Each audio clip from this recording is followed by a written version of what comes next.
Assalamualaikum warahmatullahi wabarakatuh. Halo Sobat Spuma, apa kabar kalian? Semoga kalian baik-baik saja.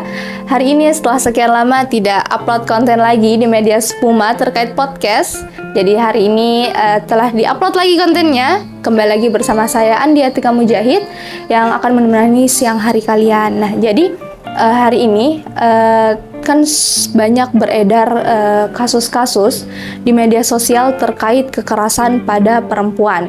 Nah, untuk hal itu kan juga menjadi kecemasan tentunya bagi para perempuan di luar sana, apalagi saya termasuk remaja putri yang kan harus keluar rumah untuk beraktivitas. Nah, jadi untuk membahas hal tersebut, hari ini kita kedatangan salah satu guru SMP Unisma Makassar yang merupakan koordinator BK Bimbingan Konseling di SMP Unisma Makassar, yakni Ibu Rosdiana. Halo Ibu, Assalamualaikum. Waalaikumsalam. Nah Ibu, apa kabar Ibu? Baik. Nah Ibu, jadi tadi di awal saya sudah menjelaskan tentang banyaknya sekarang kasus kekerasan pada perempuan Ibu. Nah, menurut Ibu bagaimana sih Bu tanggapan Ibu terkait kasus-kasus tersebut?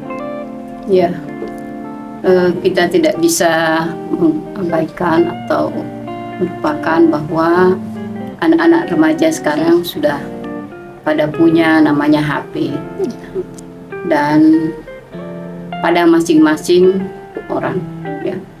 Nah, di situ dan beberapa macam hal-hal yang nampak, yang kelihatan, yang bisa dicontoh sehingga tidak tertapis oleh mereka, yang mana bisa saya contoh dan yang mana tidak. Tidak dicontoh. Nah, itulah barangkali salah satu sebab sehingga anak-anak kita kadang tidak memikirkan hal-hal yang bisa timbul sehingga terjadilah contoh. Kalau dia memakai pakaian yang sangat ketat, itu kan bisa mengundang perhatian lawan jenisnya untuk jahat.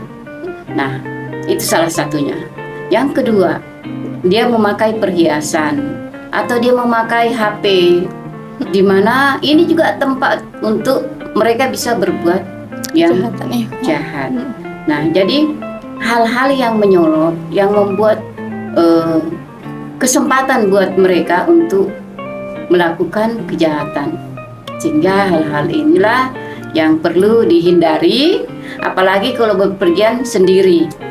Nah, wanita ini harus ada semacam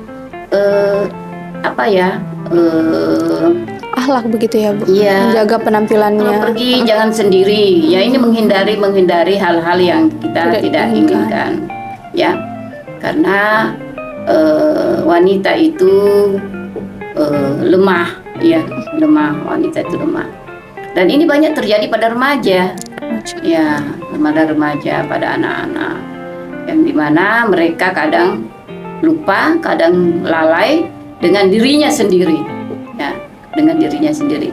Contoh ya, yang saya bisa anukan, dia sementara mengendarai motor dengan memakai HP-nya, ya. Nah, dia tidak sadar bahwa ada orang di belakang yang ikut dia dan mencederai dirinya, yaitu di mana dia berhenti dan dimintai HP-nya, ya, dengan alasan macam-macam. Saya pinjam dulu, padahal nanti tidak dikembalikan. Nah, itu macam-macam bentuk-bentuk kejahatan yang ada di jalan, sehingga kita wanita harus memang waspada menghadapi hal-hal yang seperti ini. Ya, seperti itu sementara dulu. Nah Ibu, itu kan tadi terkait umum ya Bu. Nah sekarang di sekolah nih Bu, Ibu sebagai koordinator BK, apa saja sih kayak masalah-masalah bagi siswa perempuan yang selama ini Ibu temui selama Ibu jadi guru BK di SMP Unisma Makassar? Ya, selama saya di sini dari berdirinya ini sekolah sampai sekarang, jadi dari tahun 2003 itu sekolah ini sudah ada. Saya melihat sekolah ini memang sudah jauh kita pikirkan tentang kekerasan yang akan ada, sehingga antara kelas dan ruang guru itu sangat berdekatan. Satu, kemudian kelas yang berbeda antara laki-laki dengan perempuan. Ya, ini juga ya. Kemudian kantin. Kantin itu Juga dipisah ya, Ibu? Sudah dipisah antara laki-laki dan perempuan. Dan itu pun di dalam upacara, kelompok laki-laki dan kelompok perempuan juga terpisah. Semua ini kita mengantisipasi dengan hal-hal yang kita tidak senang, ya, kita tidak suka. Jadi mengantisipasi itu sejak awal. Kemudian sekolah mempunyai program di mana awal daripada masuknya sekolah itu sudah dimulai dengan tadarus, kemudian salat. Jadi pembinaan iman ya, Ibu? Ya, itu di situ ya. Kemudian setiap wali kelas mengundang orang tua murid untuk menyampaikan program-program yang ada di sekolah kita. Nah, dimanapun setiap per semester kami mengundang psikolog, ya, psikolog untuk hadir di sekolah kita. Maksudnya adalah anak-anak paham dengan perkembangan dirinya, di mana dia masuk pada dunia pubertas, di mana dia sudah mengenal dirinya, siapa saya dan siapa di lingkungan sekitarnya, dan itu wajar sebagai manusia ya. Di mana mereka sudah mulai mau pacaran, umpamanya ada yang sudah haid, ada yang belum haid, biar kelas 2 ini perlu kita sampaikan. Orang yang haid seperti ini, orang yang ya, kenapa? Karena siapa tahu orang tuanya belum pernah menyampaikan kalau namanya haid ya. Tanda-tanda haid itu seperti apa. Jadi seperti itulah yang kami lakukan. Jadi tidak ada rasa takut karena itu alami pada wanita. Oh, jadi Bu, kalau siswi di SMP Unisma Makassar biasanya masalah-masalahnya itu terkait apa? Keluarga, pertemanan, atau apa Ibu biasanya? Itu banyak-banyak pada keluarga. Keluarga, oh iya. Jadi Banyak-banyak pada keluarga, pada tanda kutip lagi, apalagi kalau keluarganya di sini bapak ibunya pisah, ya. Jadi entah itu meninggal atau cerai, hidup, pisah hidup ya. Ya ini. Nah, problema itu terbawa oleh siswa, di mana siswa itu kadang sering menangis atau tidak semangat belajar ya Ibu, jadi ya. Nanti kita tanya beruntut baru terbuka semuanya. Jadi yang lebih dalam seperti itu, ya, yang lebih dalam seperti itu, karena hal-hal yang dari luar, yang dari rumah terbawa ke sekolah. Ya. Jadi kalau memang berat, kami mengundang orang tua murid menyampaikan hal-hal yang dihadapi oleh anak. Ya. Oh, jadi Bu, berarti pendekatan anak kepada orang tua penting ya Ibu? Oh, penting sekali ya, penting sekali, penting.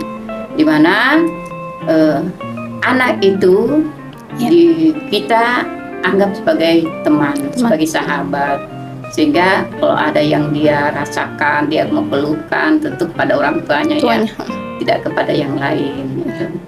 Di siswa-siswa itu banyak maunya seperti itu. Kadang juga siswa itu saya belai-belai badannya, sapu-sapu badannya, dia menangis. Jadi saya kalau dia menangis, saya kenapa kamu menangis? Saya belai-belai. Udah orang tua saya tidak pernah belai-belai seperti ini. Jadi dulu saya itu rasanya gimana gitu ya. Jadi orang tua ya itulah kesan-kesan anak terhadap orang tua. Berarti guru SMP Unisma ini berperan sebagai orang tua kedua ya Bu di sekolah.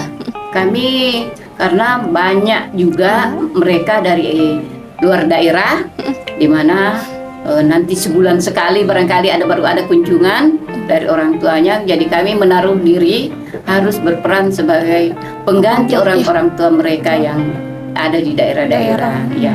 Walaupun barangkali tidak, kami tetap menganggap itu anak-anak kami, binaan kami orang tuanya, gitu ya. Jadi Ibu ini sebagai guru BK tentunya sudah sangat dekat sama murid-murid ya Ibu. Ya, alhamdulillah ya.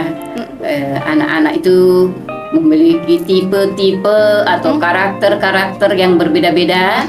Ada yang manja, ada yang agak-agak kurang, ada yang ya begitulah, semua namanya dinamika manusia ya, bermacam-macam. Kita terima semua. Mereka teman kita, mereka anak kita. mereka sahabat kita. Ibu, bagaimana SMP Unismu menjamin bahwa sekolah ini merupakan sekolah yang ramah anak, Ibu?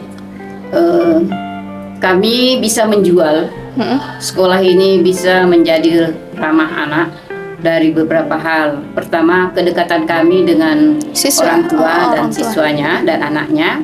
Kemudian kedekatan kami dengan lingkungannya. Anak itu diperkenalkan sekolah ini dengan lingkungannya. Tentu agama ya. Ya, berceriskan Muhammadiyah ini berceriskan Islam.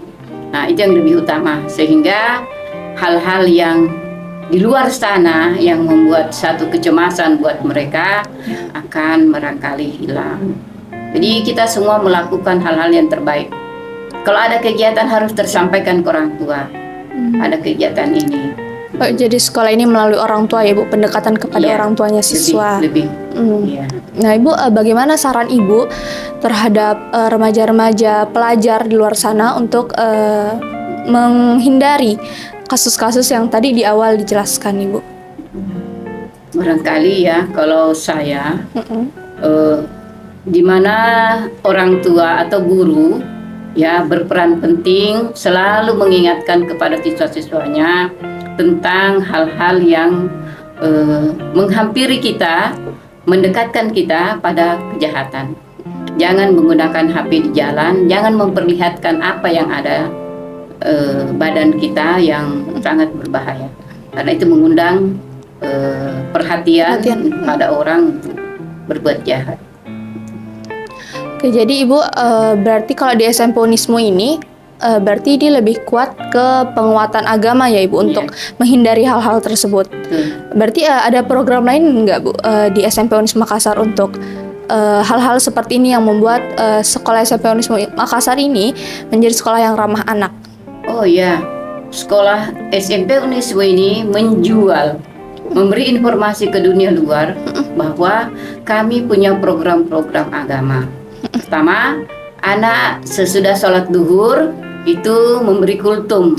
Jadi ada yang sebagai protokol, ada yang memberi kultum, kemudian ada yang bisa menyimpulkan. Ini semua adalah kader-kader Muhammadiyah nanti yang bisa kita banggakan ya. Jadi kami selain mendidik anak, dan kami juga ingin mengkader mereka menjadi pemuda-pemuda. Ada pemudi-pemudi Muhammadiyah ke depan. Dia menjadi seorang Aisyah, apakah dia menjadi seorang anggota Muhammadiyah. Nah, inilah yang bisa kami jual keluar. Jadi kami tidak bisa lepas dengan yang namanya agama. Sampai pada mau pulang, itu sesudah jam pelajaran masih ada sholat asar. Sholat asar berjamaah. Itu pun jadi anak-anak yang sudah pulang sekolah sesudah sholat asar itu memang sudah bebas daripada namanya sholat. Iya, sholat. Nah, jadi kita harus berbeda dengan sekolah lain ya.